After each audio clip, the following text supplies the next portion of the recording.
முதல்ல விருச்சிக ராசிக்கு 1 2 3 4 5 5ல் ராகு இருந்தாரு.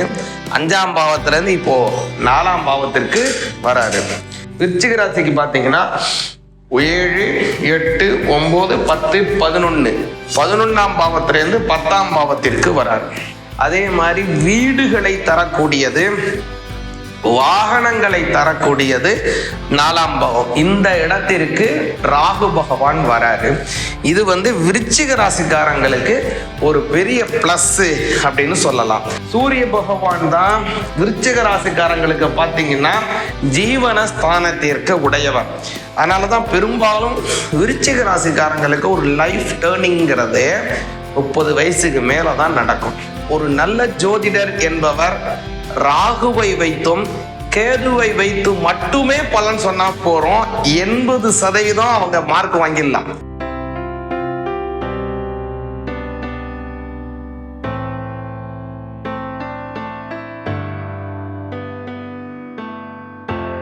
ராகு கேதுவினுடைய பெயர்ச்சி வருகின்ற 2025 ஏப்ரல் 26ஆம் தேதி சனிக்கிழமை நடைபெறவிருக்கின்றது. அந்த வகையில ராகு பாத்தீங்க அப்படின்னா மீன ராசியிலிருந்து கும்ப ராசிக்கு வராரு. கேது பகவான் கன்னி ராசியிலிருந்து சிம்ம ராசிக்கு மாறுறாருங்க. ராகு கேதுவை மட்டுமே வைத்து நீங்க பலன் சொன்னீங்கன்னா போருங்க, ஜாதகம் பார்க்கறவங்க 80% மார்க் வாங்கிடுவாங்க. ஏன்னா ஒரு ராகு கேதுவுக்கு தனி வீடு கிடையாது, அவங்களுக்குன்னு இருக்கக்கூடிய தனித்துவமான குணாதிசயம், அதை வச்சு ஒரு பலன். அவங்க எந்த வீட்டில் இருக்காங்களோ அந்த வீட்டின் அதிபதியினுடைய பலனையும் தருவாங்க, அதை வச்சு ஒரு பலன். அதே மாதிரி அவங்க கூட யார் யாரெல்லாம் இருக்காங்களோ அதை வச்சு அவங்களுடைய ஒரு பலன். அவங்களுடைய திருஷ்டி ஏற்படுவதனால் ஏற்படக்கூடிய பார்வை பலன். இன்னொரு 5வது தான் முக்கியமான பலன், அவங்க நட்சத்திரத்துல எந்தெந்த கிரகங்கள்லாம் போகுதோ அதை வைத்தும் அவர்களுடைய பலன்கள் மாத்துவாங்க. அப்படின்னு ராகு கேதுக்கு மட்டும் பார்த்தீங்கன்னா 5 விதமான குணாதிசயங்கள் இருக்கும். குலதெய்வத்தினுடைய ஆசீர்வாதம் கிடைக்குது. ஒருத்தர் குலதெய்வ அனுகிரகம் இருக்குன்னு ஒருத்தவரை நம்ம ஜாதகத்தை வச்சு பார்க்கணும் அப்படின்னா ராகுவை தான் முதல்ல பார்க்கணும். ராகு எங்க இருக்காரு, ராகுக்கு என்ன பார்வை இருக்கு, இப்போ எப்படி கோச்சாரத்துல போகுதுங்கிறத வச்சுதான் அவங்களுக்கு அந்த குலதெய்வ அனுகிரகம் இருக்கா இல்லையாங்கிறத சொல்ல முடியும். நிறைய மொழிகளை பேசணும், நம்ம வியாபாரம் வெளிநாடுகள்லாம் விஸ்தீர்ணம் அடையணும் அப்படின்னாலும் முதல்ல ஜாதகத்துல எதை பார்ப்பாங்கன்னா ராகு 11ஓட சம்பந்தப்படுதா, 9ஆம் பாவத்தோட சம்பந்தப்படுதா அப்படிங்கிறத வச்சுதான் முதல்ல நிர்ணயம் பண்ணுவாங்களே. கேதுவை பார்த்தீங்க அப்படின்னா அவர் இஷ்ட தெய்வத்தினுடைய காரகனாக இருப்பவர். குலதெய்வம் அப்படின்னு ஒண்ணு இருந்தாலும் நமக்கு ஒரு பிடித்த சாமியாக ஒரு சாமியை கும்பிடுவோம். அது எந்த சாமியாக இருந்தாலும் சரிதான். அப்படி இருக்கக்கூடிய அந்த சாமியினுடைய அனுகிரகத்தை தரக்கூடியவர் கேது பகவான். எப்பேற்பட்ட வியாதியாக இருந்தாலும் அதை தீர்க்கக்கூடிய ஆற்றல் படைத்தவர் கேது பகவான். அப்படியேற்பட்ட அந்த ராகுவும் கேதுவினுடைய பெயர்ச்சியினால நமக்கு என்ன பலன் கிடைக்குங்கிறத முதல்ல பார்ப்போம். விருச்சிக ராசியான உங்களுக்கு இப்ப இந்த ராகு கேதுவினுடைய பெயர்ச்சி எப்படியான பலன்களை வழங்க போகுது அப்படிங்கிறத கொஞ்சம் தெளிவாக பாருங்க. முதல்ல விருச்சிக ராசிக்கு பார்த்தீங்க அப்படின்னா கேது பகவான் அதே மாதிரி ராகு பகவான். முதல்ல விருச்சிக ராசிக்கு 1 2 3 4 5 5ல் ராகு இருந்தாரு. 5ஆம் பாவத்துல இருந்து இப்போ 4ஆம் பாவத்திற்கு வராரு. அதே மாதிரி விருச்சிக ராசிக்கு பார்த்தீங்கன்னா 7 8 9 10 11 11ஆம் பாவத்திலிருந்து 10ஆம் பாவத்திற்கு வராரு. அதனால விருச்சிக ராசிக்கு 10ல் கேது வராரு. அதே மாதிரி ராகுவை பார்த்தீங்க அப்படின்னா 5ஆம் பாவத்திலேருந்து 4ஆம் பாவத்திற்கு வராரு. இந்த ராகு பகவான் அப்படிங்கிறவர் மணி மந்திர ஔஷத காரகன், போக போகிய காரகன் ராகு பகவான். இந்த ராகு பகவான் 4ஆம் பாவத்துல இருக்காருங்க. போக காரகன் 4ஆம் பாவம். நாலாம் பாவங்கிறது சயன அயன சுகஸ்தானம், மாத்திருஸ்தானம், அதே போல ஆரம்ப கல்விகளை தரக்கூடிய ஸ்தானம், அதே மாதிரி வீடுகளை தரக்கூடியது, வாகனங்களை தரக்கூடியது நாலாம் பாவம். இந்த இடத்திற்கு ராகு பகவான் வராரு. இது விருச்சிக ராசிக்காரங்களுக்கு ஒரு பெரிய பிளஸ் அப்படின்னு சொல்லலாம். இதுல நிறைய பிளஸும் இருக்கு, ஒரு சில மைனஸ் இருக்கு. நீங்க கவனமாக இருக்க வேண்டியதும் இருக்கு. விருச்சிக ராசிக்காரங்க என்னங்கிறத கொஞ்சம் தெளிவா கேளுங்க. முதல்ல என்ன பிளஸ் அப்படின்னு பாத்தீங்கன்னா, விருச்சிக ராசிக்கு நாலாம் பாவத்துல ராகு வர்றதுனாலங்க, முன் சொல்லியிருக்கேன், ராகு பகவான் எந்த ராசியில இருக்காரோ அந்த ராசி அதிபதியாகவும் அவர் மாறுவாருங்க. எந்த சாரம் வாங்கியிருக்காரோ, அதாவது எந்த நட்சத்திரத்துல இருக்காரோ அந்த நட்சத்திராதிபதியாகவும் ராகு பகவான் வேலை செய்வாரு. அதே மாதிரி எந்த கிரகங்களினுடெல்லாம் சேர்ந்து இருக்காரோ அந்த வேலைகளையும் ராகு பகவான் செய்வாரு. எந்த கிரகங்களினுடைய பார்வைகள் அவருக்கு படுதோ அந்த கிரகங்களினுடைய வேலையும் செய்வாரு. அதே மாதிரி எந்த கிரகம் எல்லாம் ராகுவினுடைய நட்சத்திரத்தில் போகிறதோ அந்த வேலையையும் ராகு செய்வார். ராகுக்கும் அப்படிதான், கேதுவுக்கும் அப்படித்தான். அந்த வகையில பாத்தீங்க அப்படின்னா, நாலாம் பாவத்துல ராகு இருக்கிறதுனாலங்க, முதல்ல உங்களுக்கு என்னன்னா, அவர் ராகு பகவான் சனி பகவானினுடைய வீடு அது, அப்புறம் குரு பகவானினுடைய சாரம், அடுத்ததாக சுய சாரம், அடுத்தது செவ்வாய் பகவானினுடைய சாரம். அதே மாதிரி கேதுவை பார்த்தீங்கன்னா முதல்ல சூரிய பகவானினுடைய வீடு, சூரிய பகவானினுடைய சாரம், அடுத்தது அவர் வாங்கிறது சுக்கிர பகவானின் சாரம், அடுத்தது சுயசாரம் அப்படின்னு கேது பகவானினுடைய சஞ்சாரம் போகுதுங்க. இதுல ரொம்ப சிறப்பு என்ன அப்படின்னு பார்த்தீங்கன்னா, ரெண்டு விஷயம், அதாவது பாத்தீங்க அப்படின்னாங்க, ஒரு நல்லா கவனிக்க வேண்டிய விஷயம் இதுல ரொம்ப முக்கியமானது ஒண்ணு இருக்குங்க. என்ன அப்படின்னா, சூரிய பகவானாக இவர் மாறும் போதுங்க, விருச்சிக ராசிக்கு இந்த சூரிய பகவானினுடைய தசை பார்த்தீங்கன்னாங்க ஒரு 30 வயசுக்கு மேல தாங்க வரும். சூரிய பகவான் தான் விருச்சிக ராசிக்காரங்களுக்கு பார்த்தீங்கன்னா ஜீவன ஸ்தானத்திற்கு உடையவர். அதனாலதான் பெரும்பாலும் விருச்சிக ராசிக்காரங்களுக்கு ஒரு லைஃப் டேர்னிங்கிறது 30 வயசுக்கு மேலதான் நடக்கும். சிறு வயசுலயோ அல்லது ஒரு 22 வயசுலோ 25 வயசுலயோ ஒரு நல்ல வேலைக்கு போனோம், 21 வயசுல வேலைக்கு போவோங்கிறது இருக்காது. 30 அல்லது 35 வயசுக்கு மேல ஒரு துறை மாறுவாங்க அல்லது வேலை மாறுவாங்கங்க. அதுக்கப்புறம் தான் ஒரு லைஃப் டேர்னிங்கிறதே இருக்கும். அதுக்கு முன்னாடியே வேலை செய்ய மாட்டாங்களான்னா வேலை செய்வாங்க, ஆனா அவ்வளவு சோபிதமான வேலையாக அது இருக்காது. அதாவது நல்ல பயன் தரக்கூடிய வேலையாக இருக்காது அது. அதனால அவங்க வேலைக்கு போயிருக்க மாட்டாங்கன்னு நான் சொல்ல வரல. வேலைங்கிறது 35 வயசுக்கு மேலதான் ஒரு நல்ல சோபிதமான வேலை விருச்சிக ராசிக்காரங்களுக்கு கிடைக்கும். ஆனால் இப்போ கேது பகவான் பாத்தீங்கன்னா அவர் என்ன செய்யறாருங்கன்னாங்க, சூரியனாக மாறுறாரு. சூரியனுடைய வேலையை அவரே எடுத்து செய்யறாரு. சூரியன் வேலைய சூரிய தசை வந்த பிறகுதான் சூரியன் செய்வாரு. ஆனால் கேது பாத்தீங்க அப்படின்னா சூரியன் வருவதற்கு முன்பாகவே அவர் வேலையை எடுத்து செய்ய போறார் இல்லைங்களா. அதனால முதல்ல ஒரு வேலை வாய்ப்பை உறுதி செய்வாரு. இப்ப படிச்சு முடிச்சுட்டாங்க, வேலை நல்ல வேலை கிடைக்கல அல்லது கிடைச்ச வேலையை செஞ்சுக்கிட்டு இருக்காங்க, ஒரு வருமானம் உயர்வான வேலை கிடைக்காம இருக்கக்கூடிய விருச்சிக ராசிக்காரங்களுக்கு வேலையில நல்ல சோபிதமான வேலை. சோபிதமான வேலைனா என்னன்னு முதல்ல புரிஞ்சுங்க. ஒரு விஷயம் நீங்க செய்றீங்க, அந்த விஷயத்தினால உங்களுக்கு பலன் கிடைக்கவில்லை அல்லது அந்த பலன் திருப்தியாக கிடைக்கவில்லை அப்படின்னா அது சோபிதமற்ற வேலை.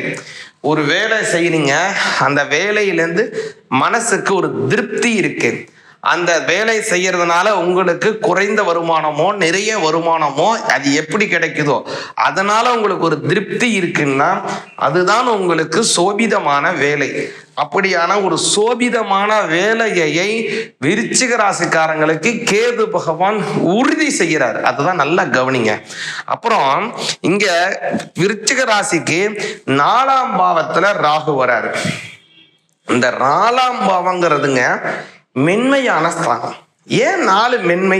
இவ்வளோ 12 கட்டத்துல ஏன் 4 மட்டும் ஏங்க ரொம்ப முக்கியம்? ஏன் மென்மை அப்படின்னாங்க, 1000 உறவுகள் நமக்கு இருக்கலாங்க.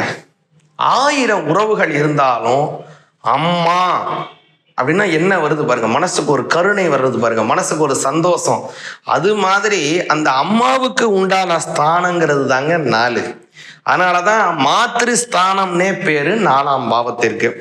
அந்த இடத்திற்கு போககாரகன், போக்கியகாரகன், அது மட்டும் இல்லைங்க, மணி மந்திர ஔஷதகாரகன் அவர் வராருங்க. அதனால உங்களுக்கு என்ன நன்மைனா, வீடு வாங்கக்கூடிய யோகம் கிடைக்கும். ரொம்ப நாளா வாடகை வீட்டிலே இருக்கீங்க, அல்லது சொந்த வீடு இருக்கு, இன்னொரு வீடு வாங்கணும், அல்லது சொந்த வீட்டில் குடுத்தனம் பண்ண முடியாம வாடகை வீட்டில் போய் நீங்க இருக்கீங்க, ஒரு படிப்புக்காக அல்லது குழந்தை வளர்ச்சிக்காக, குழந்தை படிப்புக்காக, உங்களுக்கு உடைய பொருளாதார வளர்ச்சிக்காக, அது மாதிரி ஏதோ ஒரு தேவைக்காக வெளி இடத்துல, வெளி ஊர்ல, வெளிநாட்டுல போய் நீங்க இருக்கீங்க அப்படின்னு வச்சுப்போம். அப்போ அங்க ஒரு வீடு வாங்கணுங்கிற ஒரு ஆசை உங்களுக்கு ஏற்பட்டால், அதே மாதிரியே அதே இடத்துல ஒரு வீடு வாங்குவதற்கான யோகத்தை ராகு பகவான் வழங்குகிறார். இப்போ விருச்சிக ராசிக்கு ராகு 4ஆம் இடத்துல போறதுனால பெரும்பாலும் உங்களுடைய சொந்த ஊர்ல நீங்க வீடு வாங்குவதை விட வெளி ஊரு அல்லது வெளி மாநிலம், வெளியிடத்துல போய் நீங்கள் வீடு வாங்குவதற்கான யோகத்தை விருச்சிக ராசிக்காரங்களுக்கு ராகு பகவான் 4ஆம் பாவத்திலிருந்து வழங்குகிறார். அப்புறம் அவருடைய சாரத்தை நல்லா கவனிச்சிங்க அப்படின்னா, முதல்ல அவர் வாங்கக்கூடிய சாரம்னா குருவினுடைய சாரத்தை வாங்குறாரு, அடுத்தது சுயசாரத்துல வாங்குறாரு, அடுத்தது பாத்தீங்கன்னா செவ்வாயினுடைய சாரத்துல வாங்குறார். இப்ப ராகுவும் கேதுவும் சுயசாரத்தில், ராகுவும் ராகு நட்சத்திரம், கேதுவும் கேது நட்சத்திரத்துல போகக்கூடிய ஒரு அமைப்பு உருவாக்குதுங்க. அது எப்ப அப்படின்னு பாத்தீங்கன்னா, நவம்பர் மாசம் 1ஆம் தேதியில் இருந்து ஜனவரி மாசம் 2ஆம் தேதி வரை இந்த சுயசாரத்திலே 2 கிரகமும் போகுது. ராகுவும் ராகு சாரம், கேதுவும் கேது சாரத்துல போகுது.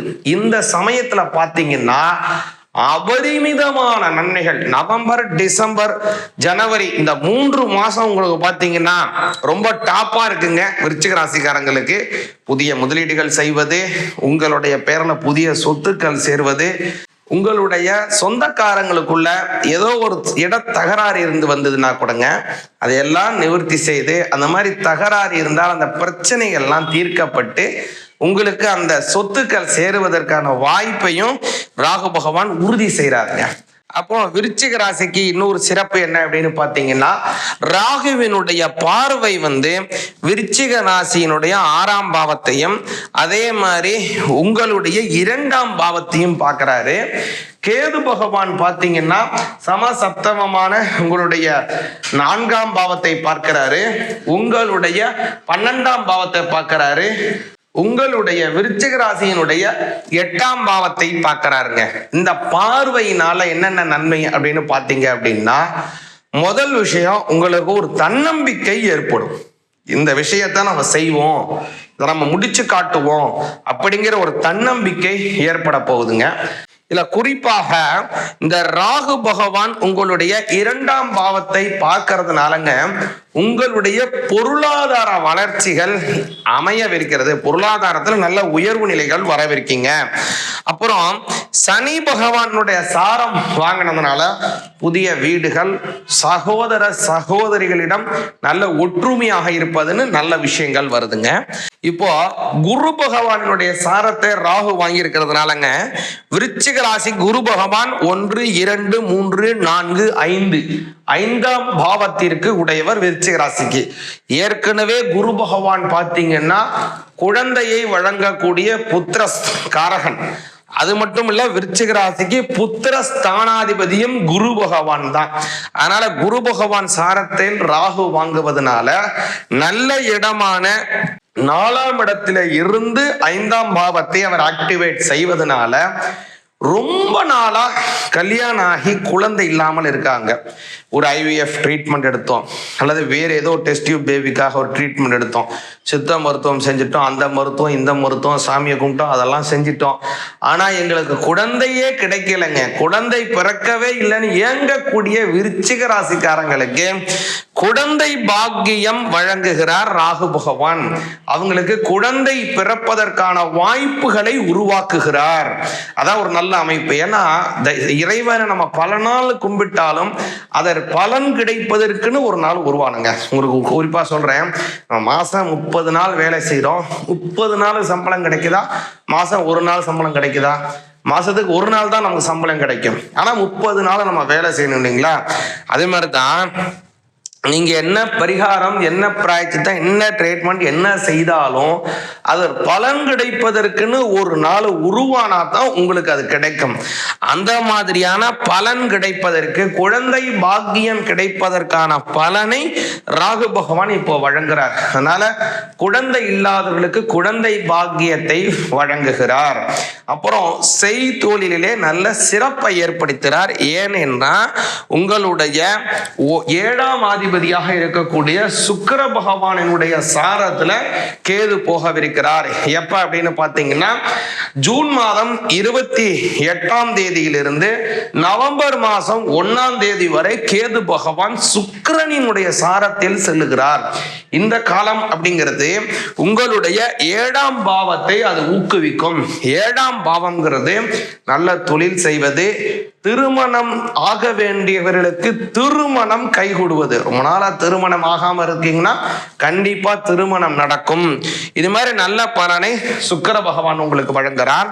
அதே மாதிரி சூரிய பகவானுடைய சாரத்தை வாங்குவதனால முன் சொன்ன மாதிரி தான் ஜீவனஸ்தானம் வலிமையாகுது. வேலை இல்லைன்னு இருக்க முடியாது. நிச்சயமா ஒரு வேலை வாய்ப்புக்கு விருச்சிக ராசிக்காரங்க போயே ஆகணும். அப்படியான சூழ்நிலையை உருவாக்குறங்க. இப்போ 4ஆம் பாவத்துல ராகு பகவான் போய்கிட்டு இருக்காருங்க. இது சனி பகவானினுடைய வீடு. அதுல முக்கியமா என்னன்னு பாத்தீங்கன்னா வீட்டிலே ஒரு அதிகப்படியான செலவுகள் செய்வதற்கான வாய்ப்பு உள்ளது. அது நீங்க வீடு வாங்குற செலவா இருக்கலாம், அல்லது வீட்டுல ஏதோ ஒரு உபகரணம் சரியில்லை பழுதா போயிடுச்சுன்னு அதை சரி பண்ற செலவாக இருக்கலாம், அல்லது வீட்டிலே ஏதோ பழுதாயிடுது, வீடே கொஞ்சம் சரியில்லை டெமாலிஷ் ஆகிற மாதிரி இருக்குன்னு வீடை சரி பண்ணக்கூடிய அமைப்பாக இருக்கலாம். அப்படின்னு ஒரு குடும்பத்துல ஒரு செலவு உங்களுக்கு இருக்கு, ஒரு பெரிய செலவு இருக்கு. அதை நீங்க என்ன செய்யணும் அப்படின்னா சுப செலவாக மாத்திக்கணும். இந்த செலவுங்கிறத முதல்ல கவனிச்சீங்க, அதை சுப செலவாக விருச்சிக ராசிக்காரங்க மாத்திக்கணும்.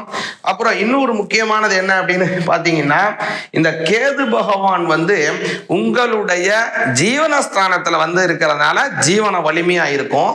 இருந்த போதிலும் சக ஊழியர்கள், உங்கள்ட்ட வேலை செய்யறவங்கள்ட்ட இருக்காங்க இல்லைங்களா, உங்களுடன் வேலை செய்யக்கூடியவங்க ஒண்ணு மேலதிகாரியா இருக்கலாம், அல்லது உங்க கூட வேலை செய்யறவங்களா இருக்கலாம், உங்களுக்கு கீழே வேலை செய்யறவங்களா கூட இருக்கலாம்.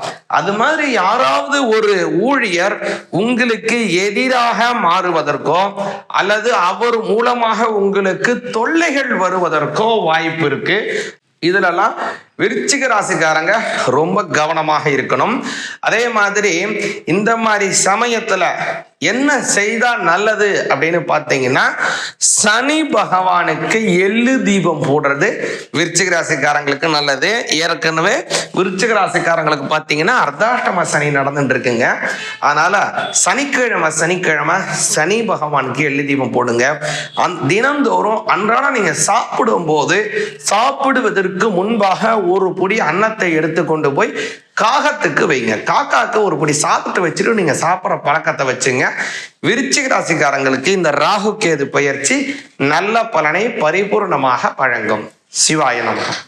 இப்ப பாருங்க, ராகுவும் கேதுவும் அவங்களுடைய அந்த இடத்துல இருக்கிறத வச்சு ஒரு பலனை நம்ம பார்க்கிறோம். இந்த பலன் அப்படிங்கிறது உங்களுடைய சுய ஜாதகத்துல ராகுவும் கேதுவும் எந்த இடத்துல இருக்காங்களோ, ஏன்னா முன்னாடியே சொன்ன பாருங்க, ஒரு நல்ல ஜோதிடர் என்பவர் ராகுவை வைத்தும் கேதுவை வைத்து மட்டுமே பலன் சொன்னா போறோம் 80% அவங்க மார்க் வாங்கிடலாம். ஏன்னா முன்னாடியே சொன்ன மாதிரி 5 விதமான தன்மை மாற்றங்கள் அவங்களுக்கு இருக்கு.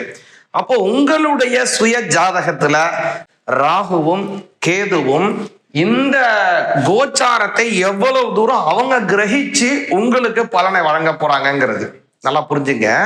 அதனால உங்களுடைய தனித்துவமான ஜாதகத்தை நல்ல ஜோதிடரிடம் ஒரு ஆலோசனை வாங்கிக்கங்க.